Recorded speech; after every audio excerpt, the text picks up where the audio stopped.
ایک مسئلہ پوچھنا تھا، ہیلتھ انشورنس لے سکتے ہیں؟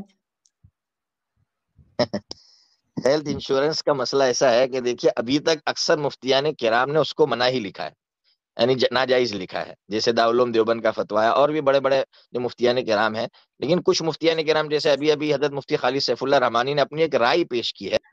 اب ان کو یہ اعتراض ہونا چاہیے کہ تم نماز کیوں پڑھتے ہو، تو اس کا جواب کیا دیں گے؟ ان کو پوچھیے ہم نماز کیوں پڑھتے ہیں، تو کیا دیں گے اس کا جواب؟ وہ تو اللہ کا حکم ہے، عبادت ہے. تو بس وہی تو حکم وہاں بھی ہے، تو یہ اعتراض ان کو ہوتا ہی نہیں. اگر وہ قرآن پر سمجھنے کے لیے اعتراض کر رہے ہیں تو ان کو یہ بھی پوچھنا چاہیے کہ آپ لوگ زکات کیوں دیتے ہو؟ آپ لوگ مت دو نا غریبوں کو زکات، کیوں دیتے ہو زکات آپ لوگ؟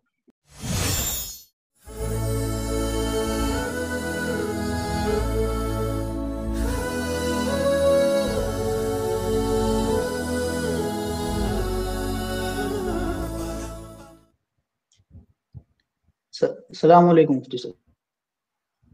وعلیکم السلام ورحمۃ اللہ وبرکاتہ. آواز آ رہی ہے مفتی صاحب؟ جی آ رہی. ایک مسئلہ پوچھنا تھا، ہیلتھ انشورنس لے سکتے ہیں؟ ہیلتھ انشورنس کا مسئلہ ایسا ہے کہ دیکھیے ابھی تک اکثر مفتیان کرام نے اس کو منع ہی لکھا ہے، یعنی ناجائز لکھا ہے، جیسے دارالعلوم دیوبند کا فتویٰ ہے اور بھی بڑے بڑے جو مفتیان کرام ہیں. لیکن کچھ مفتیان کرام جیسے ابھی حضرت مفتی خالد سیف اللہ رحمانی نے اپنی ایک رائے پیش کی ہے، اور وہ بھی ایک خواص کے طبقے کے سامنے انہوں نے پیش کیا تھا. ایسا نہیں ہے کہ انہوں نے جنرل اپنی بات کر دی تھی. ان کی ایک خواص کے درمیان میں ایک رائے یہ تھی کہ اس کو جائز ہونا چاہیے، باقی ابھی تک تو وہ ناجائز ہی ہے، اس لیے کہ اس میں بھی پیسے کے مقابلے میں پیسے ہی کا تبادلہ ہوتا ہے. حضرت مفتی صاحب جو بات کر رہے تھے کہ بھائی اس میں پیسے کے بدلے میں سروس ہوتی ہے، یہ میرے خیال میں حضرت مفتی صاحب سے چوک ہو رہی ہے. اس لیے کہ جس کمپنی کے ساتھ ہمارا جو معاملہ ہوتا ہے وہ کمپنی کوئی سروس فراہم نہیں کرتی، وہ کمپنی تو ہاسپٹل کو پیسہ دیتی ہے اور ہاسپٹل افراد فراہم کرتی ہے، ہاسپٹل سروس فراہم کرتی ہے. اس لیے پیسے کے مقابلے میں پیسے، وہاں سود ہے، اس لیے وہ جائز نہیں ہے. جو ناجائز لکھی اس کی وجہ میں نے بتلائی آپ کو. جزاک اللہ مفتی صاحب. ٹھیک ہے، چلیے بہت بہت شکریہ. ہم نیکسٹ کالر کو لیتے ہیں. ریحان صاحب، جیسے کہ میں نے کہا آپ کا ڈیوائس ناٹ کنیکٹڈ ہے، پلیز کنیکٹ کیجئے. اس کے بعد ہے ابو عسکری صاحب، میں آپ کو لے رہا ہوں. جی اوپر ہیں میرے بھائی آپ. السلام علیکم ورحمۃ اللہ وبرکاتہ. وعلیکم السلام ورحمۃ اللہ وبرکاتہ. سب ایک سوال ہے کہ سورۃ النور کے اندر آیا نمبر 30 پر 3 میں اللہ کے ہے کہ نہ آواز کیا آپ کی نہیں کلیئر ہوئی ہے، تھوڑا سا آپ بولیے. مل جا رہی ہے آپ کے ایئر فون نکال کے ٹھیک بولیے ہے صاحب. جی اب ٹھیک ہے تھوڑی ہوئی، ہاں بولیے. جی.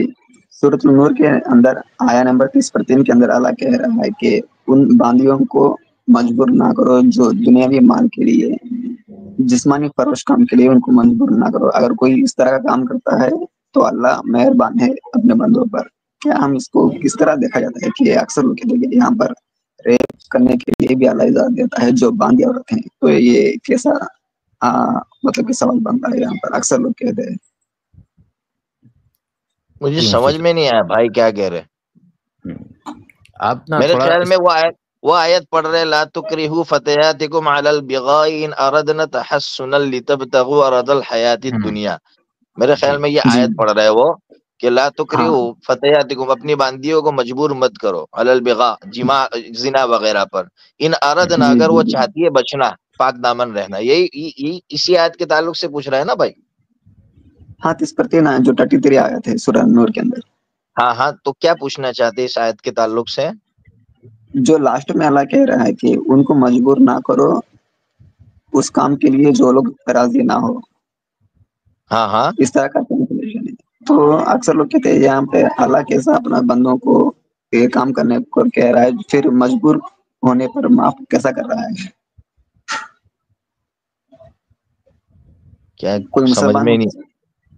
کوئی مسلمان اپنی لونڈی پر مجبور کرے اس کام کے لیے تو اللہ کیسا معاف کر سکتا ہے؟ اس طرح کا سوال اٹھا رہے ہیں. وہ سوال وہاں سے نہیں اٹھتا ہے میرے بھائی. یہی وَمَن يُكْرِهُنَّ فَإِنَّ اللَّهَ مِن بَعْدِ إِكْرَاهِهِنَّ غَفُورٌ رَحِيمٌ. اس سے آپ کو سوال اعتراض ہو رہا ہے. اور نہ زبردستی کرو، ہے نا، اپنی چھوکریوں پر بدکاری کے واسطے. اگر وہ چاہیں قید سے رہنا. مطلب آپ کو یہ اعتراض کیا ہو رہا ہے اس کے اندر، بیسک اعتراض؟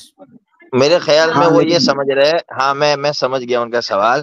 وہ یہ کہہ رہے کہ ایک بندہ مجبور کر رہا ہے، پھر اللہ اس کو کیوں معاف کریں گے، یہی پوچھ رہے ہیں نا. جی جی جی جی ان کی معافی کا مسئلہ نہیں ہے، مسئلہ ان باندیوں کی معافی کا ہے کہ جن باندیوں کو مجبور کیا گیا اللہ ان کو معاف کر دے گا، اس لیے کہ ان کا کوئی جرم تھا ہی نہیں. لیکن یہاں پہ ایسا ہی لکھا ہے کہ کوئی اگر اس طرح کرتا ہے تو اللہ اس کو معاف کرتا ہے. نہیں ترجمہ نہیں یہی نہیں، کس لکھا نے ہے، لکھا ہے، کہاں لکھا ہے؟ یہی ترجمہ جو میں پڑھ رہا ہوں یہی ہے. نہیں غلط لکھا ہے. وَمَن يُكْرِهُنَّ فَإِنَّ اللَّهَ مِن بَعْدِ إِكْرَاهِهِنَّ ہن ضمیر ہے، ہن ضمیر لوٹتی ہے ان باندیوں کی طرف کہ ان باندیوں کو مجبور کیا گیا ہے تو اللہ تعالیٰ ان کو معاف کرنے والا ہے. تو ہن ضمیر عرب کلام میں باندیوں کی عورت کے لیے استعمال ہوتی ہے، جنہوں نے مجبور کیا ان کے لیے مسئلہ نہیں ہے. اس لیے جنہوں نے ترجمہ کیا ہے ہو سکتا ہے وہ ترجمہ غلط ہو، باقی صحیح ترجمہ میں نے آپ کے تھوڑا سامنے آپ پیش کیا ہے.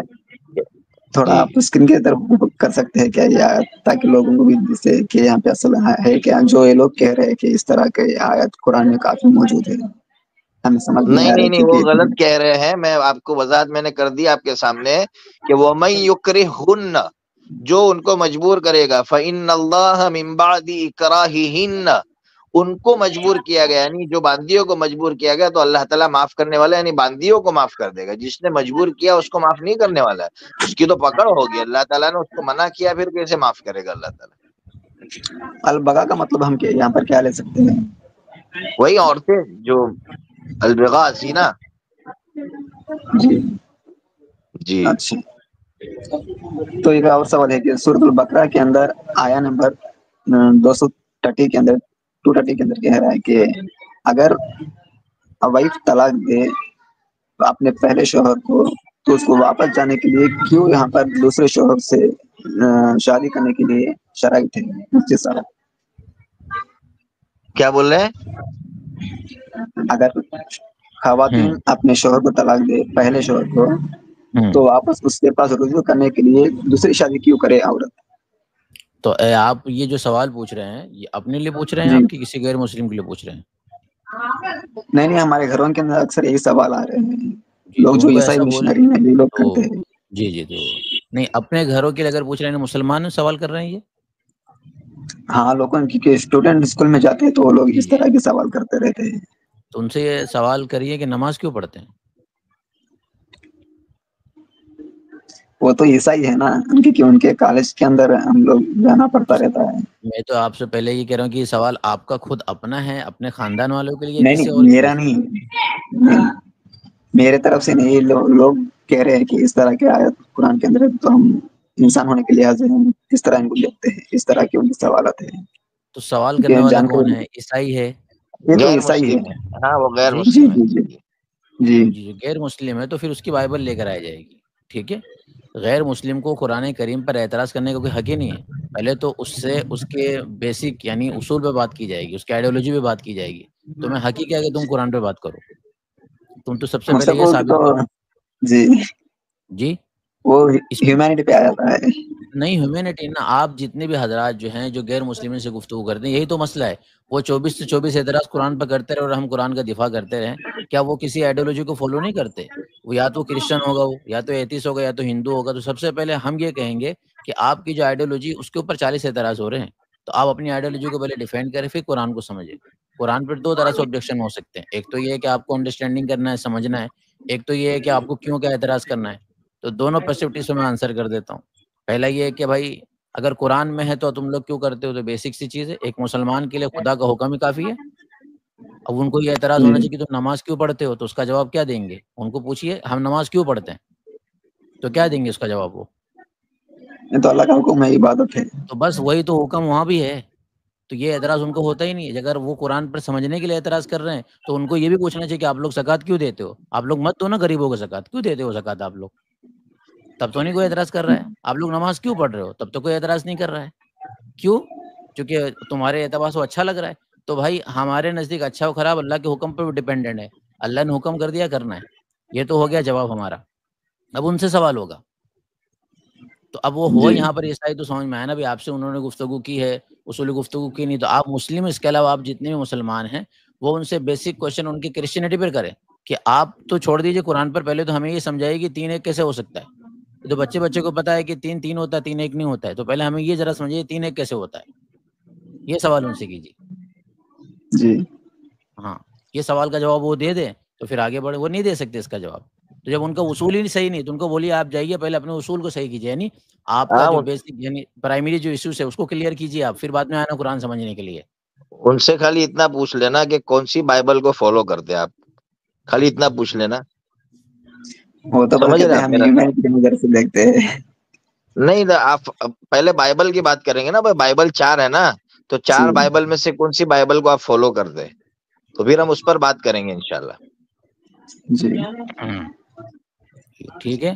باقی دیکھیے ٹھیک اگر ہے. کوئی مسلم ہے تو مسلم اگر کنفیوژن کا شکار ہے تو یقیناً ہماری ذمہ داری بنتی ہے اس کو سمجھانے کی. لیکن اگر کوئی ہٹ درم ہے یا کوئی نان مسلم ہے تو دیکھا جاتا ہے وہ سوال کس نیت سے کر رہا ہے. بہت سے نان مسلم ہوتے ہیں جو سمجھنے کے لیے سوال کرتے ہیں، یقیناً ان کو جواب دیا جائے گا.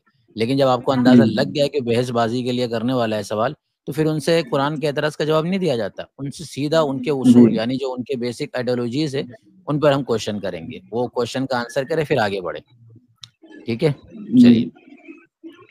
السلام علیکم ورحمۃ اللہ.